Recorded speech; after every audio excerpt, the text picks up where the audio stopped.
Before the Navajo had heroes, they had monsters. Not metaphors, not symbols, not cautionary tales parents whispered to keep children in line at night.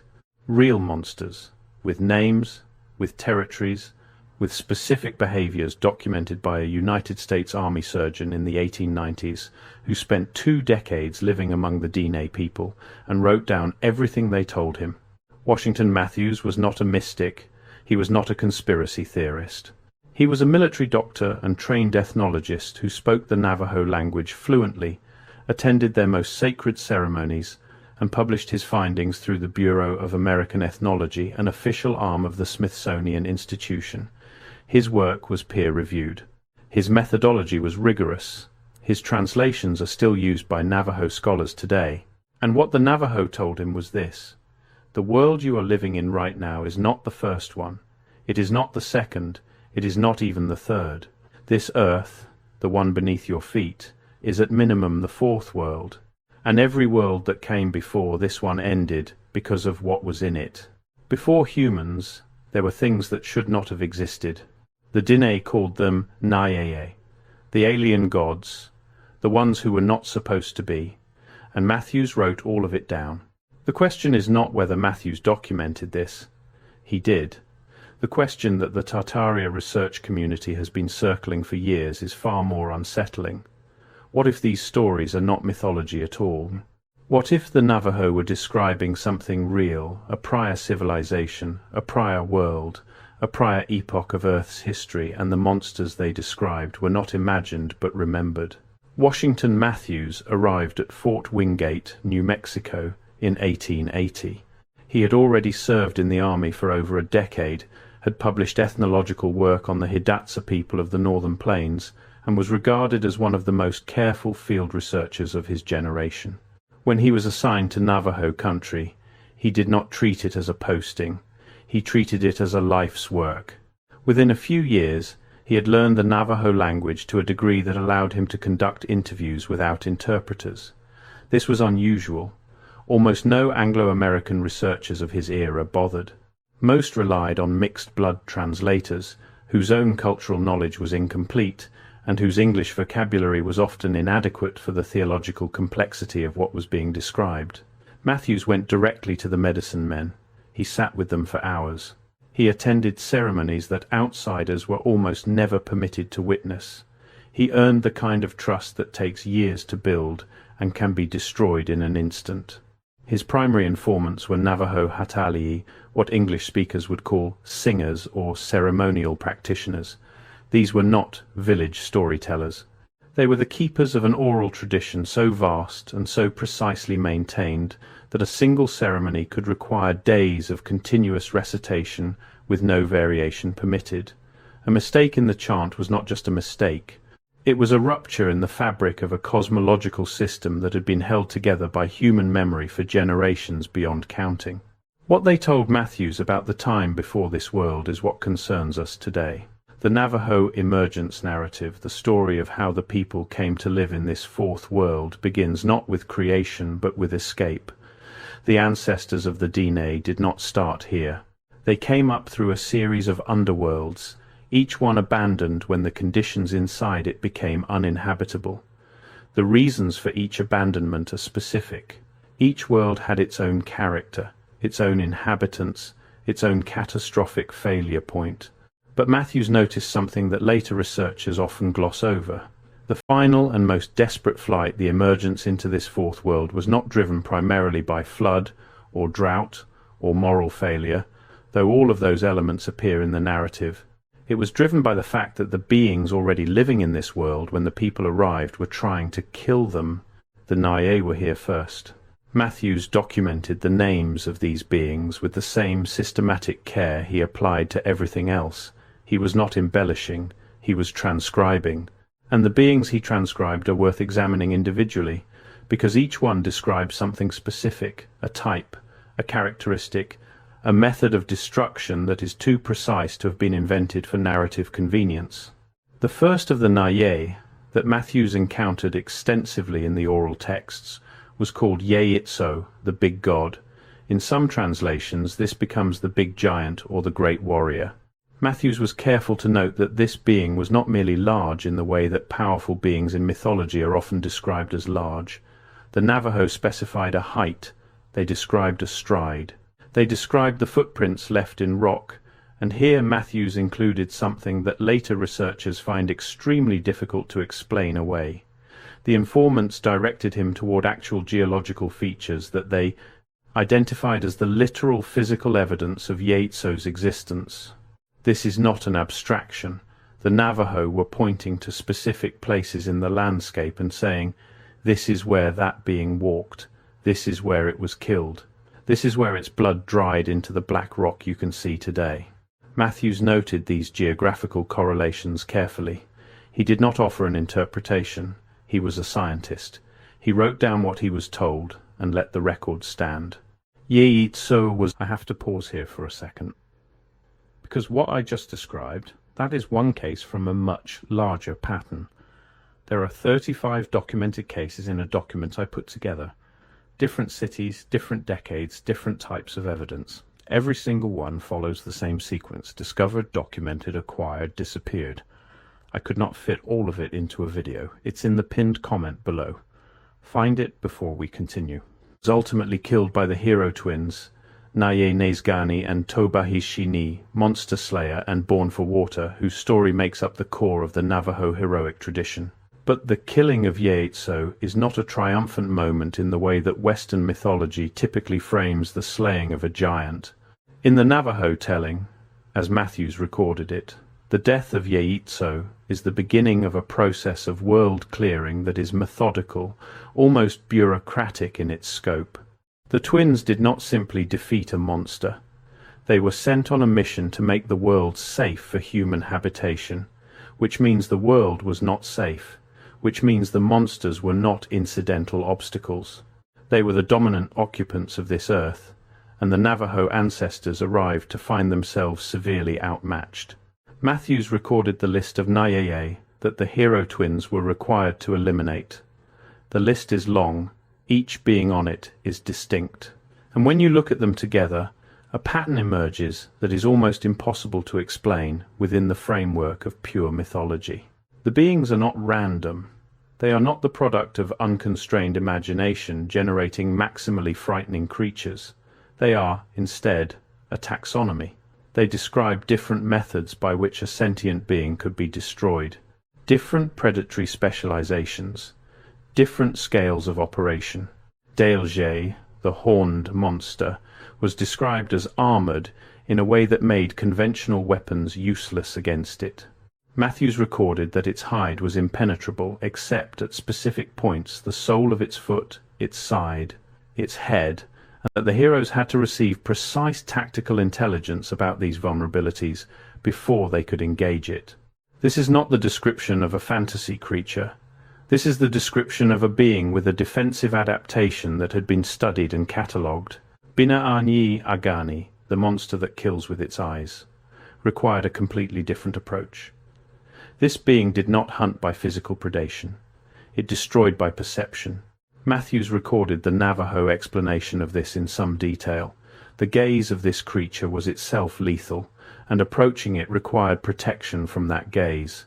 The heroes had to obtain specific countermeasures before they could confront it. Again, this is a tactical problem, not a mythological trope. Something that kills with perception is not a generic monster. It is a specific type of threat that requires a specific type of solution. And the Navajo had encoded both the threat and the solution in a tradition maintained with ceremonial precision across an unknown number of generations. Tseninajale, the rolling rock, destroyed by crushing. Tseda Hodziilta, the tracking bear, destroyed by pursuit. There was a being of the cliffs, a being of the canyons, a being of the alkali flats. Each had a territory, each had a method, each required its own specific defeat condition. What Matthews was recording, though he would not have framed it this way, was something that Tartaria researchers recognize as a characteristic feature of accounts of a previous age. Not monsters, in the fairy tale sense. Entities with defined behaviors, territories, and vulnerabilities. Entities that had been studied long enough and survived contact with long enough that their weaknesses were known. That is not mythology. That is natural history. The Tartaria framework, for those who are new to this research territory, proposes that the standard archaeological and historical timeline of human civilization is fundamentally incomplete. It suggests that prior to the civilization we identify as ancient, prior even to Mesopotamia, Egypt, and the Indus Valley, there existed one or more globally distributed civilizations of significant technological and cultural achievement that were wiped out by catastrophic events, leaving only fragments, ruins, and encoded memories behind. The encoded memories are the crucial point, because the Tartaria framework does not require that every mythology be taken as literal fact. It requires only that we take seriously the possibility that mythology preserves real information about real conditions that existed in a real past. And when you apply that lens to what Washington Matthews documented from the Navajo in the 1890s, the document becomes something extraordinary. The Navajo were not the only people living in what is now the American Southwest, with stories of a world before this one, occupied by dangerous pre-human beings. The Hopi, whose territory overlaps with and is adjacent to Navajo land, have an emergence narrative with structural similarities that are too close to be coincidental. The Zuni have one. The Acoma Pueblo people have one. All of them describe a prior world, a catastrophic ending, a flight upward, and an arrival in a world that was not empty. This regional convergence is significant. But what makes the Navajo account particularly valuable is the quality of Matthews's documentation. We are not relying on second-hand accounts filtered through hostile missionaries or casual travelers.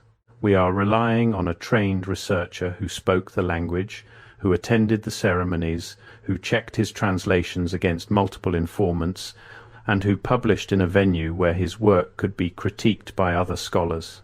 When Matthews published Navajo Legends in 1897 through the American Folklore Society, he included extensive notes on his methodology, his sources, and the textual variations he had encountered. He was not writing for a popular audience seeking novelty. He was writing for a scientific audience that would demand rigor. And the rigor holds. The document is solid.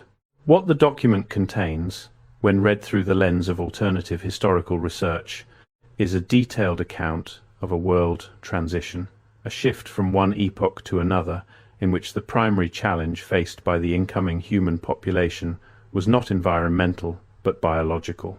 The threat was the things already living here. Now let us talk about the hero twins, because their story is where the cosmological stakes of the Navajo account become fully visible. Monster Slayer and Born for Water are the sons of Changing Woman, one of the most important figures in the Navajo ceremonial system and the Sunday. Their conception is itself unusual. Changing Woman was impregnated by the rays of the sun and the dripping of water. Their dual parentage reflects a duality that runs throughout their story. They operate together but differently. Monster Slayer is aggressive, direct, the warrior.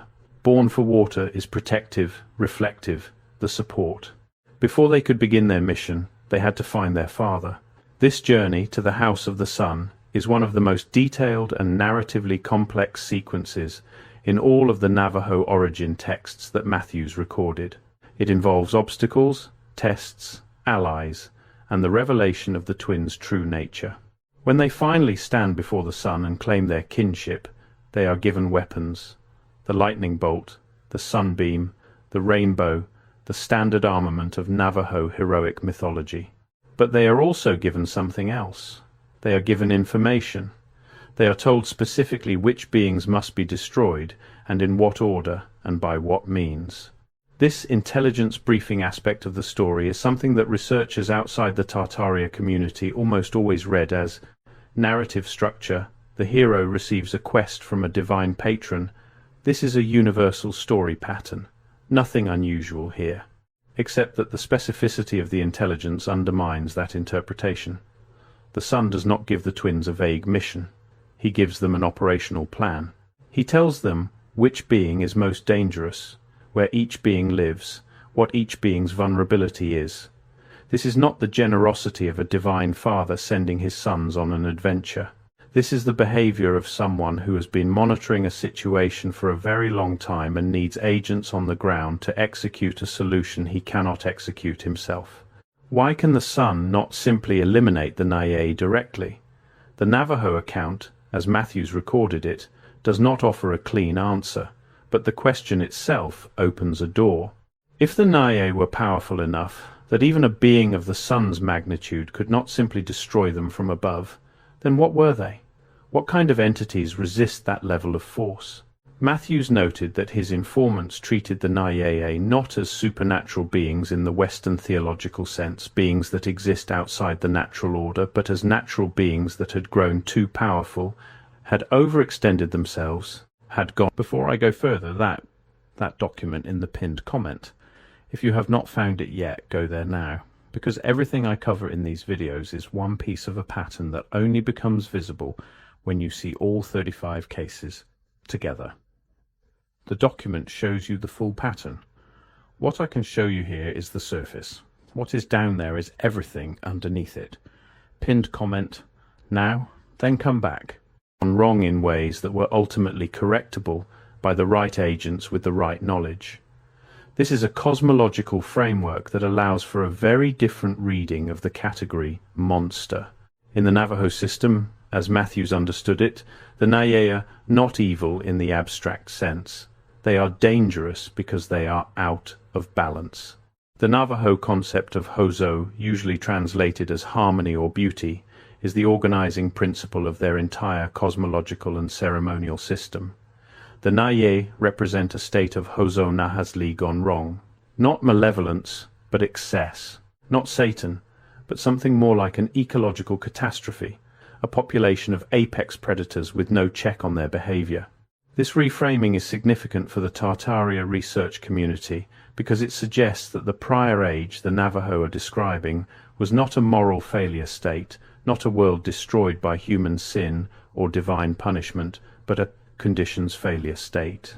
The world before this one became uninhabitable not because it was wicked, but because something in it had grown beyond sustainable limits. That is a description that maps onto the Tartaria hypothesis with uncomfortable precision. The Tartaria model does not propose a world of demons. It proposes a world of imbalance, of something that had developed, expanded, and ultimately overextended, followed by a catastrophic reset and a new beginning. And the new beginning required clearing out whatever had come before. The clearing out is the function of the hero twins, and the scale of what they had to clear is worth examining. Matthews recorded not just the major Naye, the ones with names and personalities and documented defeat sequences, but also references to categories of beings that filled this world before it was made safe. The implication of the full account is that the Naye were not rare. They were not isolated. They occupied this landscape densely enough that travel across it by the newly arrived Navajo ancestors was effectively impossible. The world was hostile in every direction. This is not the condition of a world freshly created for human habitation.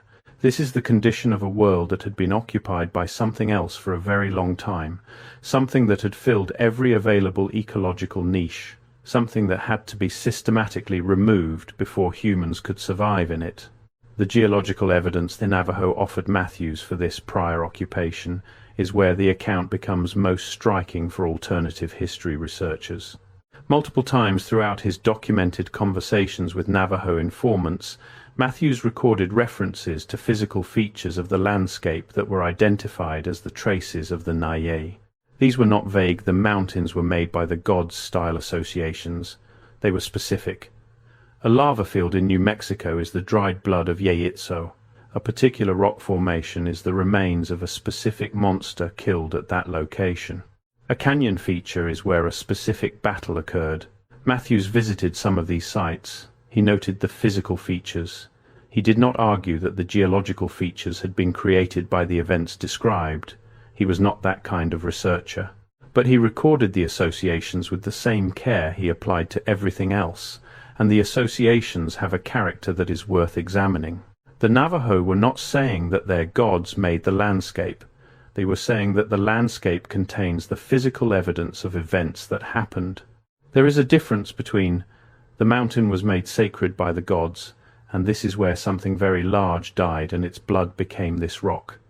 One is a consecration narrative. The other is a forensic claim. The lava fields of New Mexico, the Malpais, the black rock formations south of what is now Grants, are not metaphorical. They are real geological features. They are the product of real volcanic events. The Navajo knew they were volcanic in origin. Their account does not conflict with the geological explanation of how lava forms. It adds a layer to that explanation. Before the lava cooled, something was alive in that heat. Is that mythology? Almost certainly, in the conventional sense. But almost certainly mythology is a position that requires you to be confident you know what mythology is and what it is not, and the history of archaeology is a long record of almost certainly mythology being revised when physical evidence turned up. Troy was mythology. Mohenjo-Daro was mythology. The underwater structures off the coast of Japan at Yonaguni were mythology until divers went down and photographed them. The claim that a story cannot be literal because it is very old and involves beings we do not recognize is not a scientific position. It is a cultural assumption. Washington Matthews did not make that assumption. He recorded what he was told. The interpretation was left for later researchers. Let us spend some time with the structure of the Navajo world transition itself, because it contains details that go far beyond the existence of monsters and their killing. The transition from the prior world to this world, as Matthews documented it, involved specific cosmological mechanics that are relevant to the question of what kind of prior civilization or prior epoch is being described. The Navajo do not emerge into this world all at once, in a single event. The emergence is gradual and contested. There are multiple attempts. There are beings who try to prevent the emergence from above from this world as well as dangers below. The aperture through which the people pass a reed, a hole in the sky ceiling of the underworld. A sacred opening is a recurring image that appears in the emergence narratives of many southwestern peoples, and its consistency across cultures is one of the features that makes researchers take these accounts more seriously than a single source mythology would warrant. But the contested nature of the emergence is the key point. The Navajo ancestors did not arrive in an empty world. They emerged into territory, and the beings already in that territory were not pleased to receive them. This contested arrival is the foundation of the entire Naye complex. The monsters pre-existed the people. The people came in, were endangered, and were eventually protected by the hero twins, who systematically made the world safe. But even after the major Naye were defeated, the account does not end with a clean world. Matthews recorded the persistence of some lesser Naye, beings that the hero twins were instructed not to kill: old age, cold, poverty, sleep, things that would destroy humanity if allowed to grow unchecked, but that in controlled form were necessary. Changing woman, when asked by the hero twins whether these lesser beings should also be destroyed, counseled restraint. She argued that a world without difficulty would be a world without the growth that difficulty produces. The twins accepted this counsel, and so even the cleared world retains its dangerous residue. This is not a paradise narrative. This is a management narrative. The world was made livable, not perfect. The Naye were reduced to a manageable level, not eliminated entirely. And the ceremonial system that the Navajo maintain, the chants, the sand paintings, the multi-day ceremonies that Matthews attended and documented, is explicitly and specifically a technology for maintaining that management. When the ceremonies are performed correctly, the balance holds. When they lapse, the Naye reassert themselves. What the Tartaria framework suggests is that this ceremonial technology, this system of encoded knowledge maintained through rigorous ritual practice, is not a spiritual metaphor for psychological processes or social process cohesion, though it may serve those functions as well. It is a practical technology for maintaining a relationship with a world that has a history, a world that was something before it was what it is now, a world that has to be kept in balance because imbalance is its natural tendency, given what it was. The Navajo ceremonial system is, in this reading, a trauma response, but not a psychological one, a civilizational one. a response to the knowledge that the world has ended before and could end again, and that the only insurance against that ending is constant, precise, collective attention. Matthews observed this quality of attention. He was struck by the precision of the ceremonial requirements. A sand painting for a major healing ceremony might take an entire day to construct and involve dozens of specific figures, specific colors, specific spatial relationships, all of which had to be exactly correct, or the ceremony was invalid. The level of precision required was, he noted, extraordinary. It exceeded the precision required for most Western religious rituals by a significant margin. Why would a people maintain that level of precision? Why would they devote that much cognitive and community energy to ritual accuracy? The most parsimonious explanation, from within the Tartaria research framework, is that they had been taught by whoever taught them that the precision mattered, that the ceremonial technology worked when performed correctly and failed when it did not, and that the consequences of failure were not spiritual disappointment but literal catastrophe. A people who believe that imprecise ritual will result in the return of the Naye are going to be very precise in their ritual. A people who believe that their ceremonies are literally holding the world in its current livable configuration are going to maintain those ceremonies with the devotion of engineers maintaining a critical system. Matthews recorded an exchange with one of his primary informants that he found puzzling at the time.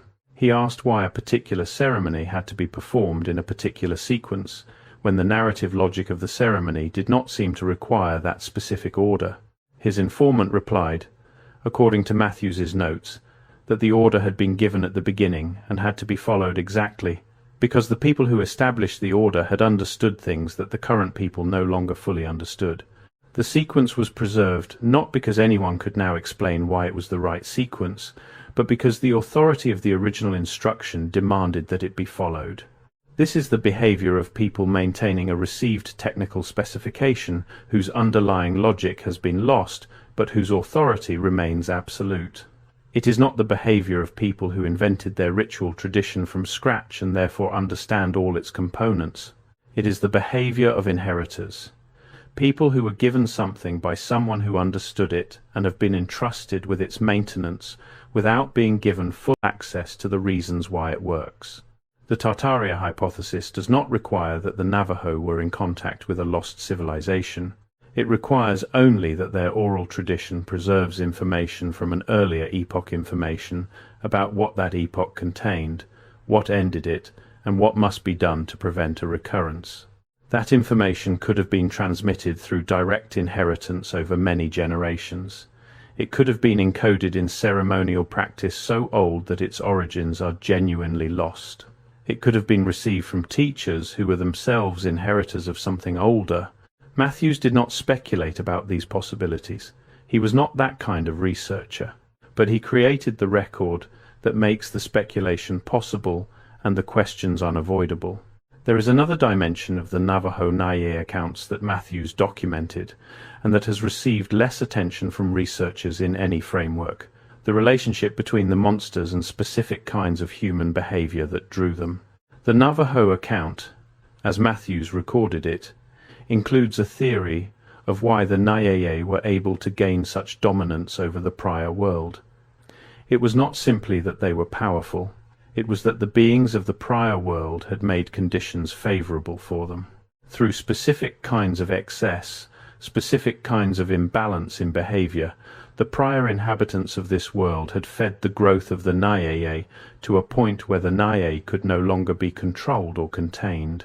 Matthews noted that his informants described this causal relationship with some care. The monsters were not invaders from outside. They were growths from within, products of conditions that had been allowed to develop over time. They were what imbalance produced when imbalance was sustained long enough. This is a remarkably sophisticated theory of how catastrophic conditions develop. It is not divine punishment. It is not random disaster. It is consequence. Something was done, sustained, systemic, collective something, and the Naye were the result. And the result eventually became too large to be corrected by any ordinary means, which is Nietzsche's why the hero twins had to be sent. For the Tartaria research community, this causal narrative is significant because it addresses one of the central questions the framework raises. What ended the prior civilization? The standard catastrophist explanations, asteroid impact, pole shift, magnetic reversal, megavolcanic event, are all external. Something hit the Earth, something moved the Earth, something in the Earth exploded. The civilization was an innocent victim of cosmic or geological forces. The Navajo account suggests something more disturbing. The civilization was not an innocent victim. The civilization caused what ended it, not deliberately, perhaps not even knowingly, but through sustained patterns of behavior that fed something that eventually consumed everything. This is a different kind of warning, and it is encoded in a ceremonial tradition that is still alive, still maintained, still performed by Navajo people today.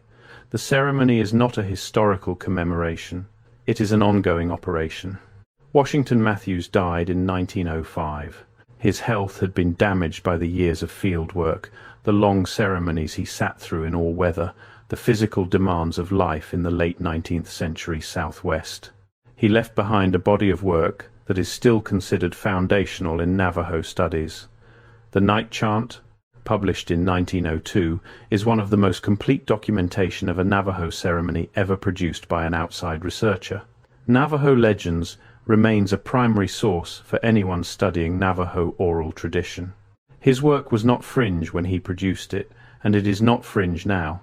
It sits in the mainstream of ethnological literature, cited by academics across multiple disciplines. The content of what he recorded, however, has never been fully absorbed by mainstream historical frameworks. Because mainstream historical frameworks do not have a category for what the Navajo told Matthews. They have categories for mythology, for religion, for oral tradition, for indigenous knowledge. What they do not have is a category for indigenous technical records of prior geological epochs, complete with specifications of the dominant life forms of those epochs and the procedures required to prevent their return. The Tartaria research community has been developing that category, imperfectly, sometimes chaotically, often without the rigor that Matthews himself would have demanded. But the direction is correct. The question is the right one. What if these are records? Not metaphors, not projections, not compensatory fantasies of a people trying to make sense of a world they found threatening. Records. The kind of records that a people produce when they have survived something that must never be forgotten, when the information is so critical that it has to be encoded in the most durable transmission medium available: ceremony, song, living human memory maintained across generations by ritual obligation. The Navajo emergence narrative, in this reading, is not a creation myth, it is a history of a world that preceded this one, of the beings that dominated that world, of the catastrophic conditions that required the current world to be established, and of the ongoing vigilance required to maintain the current world's stability. Washington Matthews recorded that history. He did not know what he was recording. He thought he was documenting the mythology of a fascinating and complex people, which he was. But the document he produced contains something more. It contains the encoded memory of a prior age, preserved with the precision that only ceremony can provide, transmitted across time by the most reliable archiving system ever devised. A living community that believes the information is still critical to its survival. The Naye are still in the record. The names are still there. The vulnerabilities are still there. The defeat conditions are still there. The warning about what feeds their growth is still there. Matthews wrote it all down. The question is what we do with what he wrote. The answer, if the Tartaria framework is correct, is that we look at it as what it is. The oldest technical document we have from the North American continent, produced not on paper or clay or stone, but on the most durable medium of all, the memory of a people who understood, at a level we are only beginning to recover, that what happened before can happen again, and that knowing what happened before is not curiosity. It is protection. The hero twins did not make the world safe by being stronger than the Naye. They made the world safe by knowing exactly what the Naye were. Their weapons came from the Sunday, but their victory came from information. Matthews gave us the information. It has been sitting in the archives of the Bureau of American Ethnology, in the library of the American Folklore Society, on the shelves of universities across the country, for over 100 years. The monsters had names. The names are documented. The world they occupied was this one. That is not mythology. That is the beginning of something we do not yet have the framework to fully understand, but are, slowly, starting to ask the right questions about.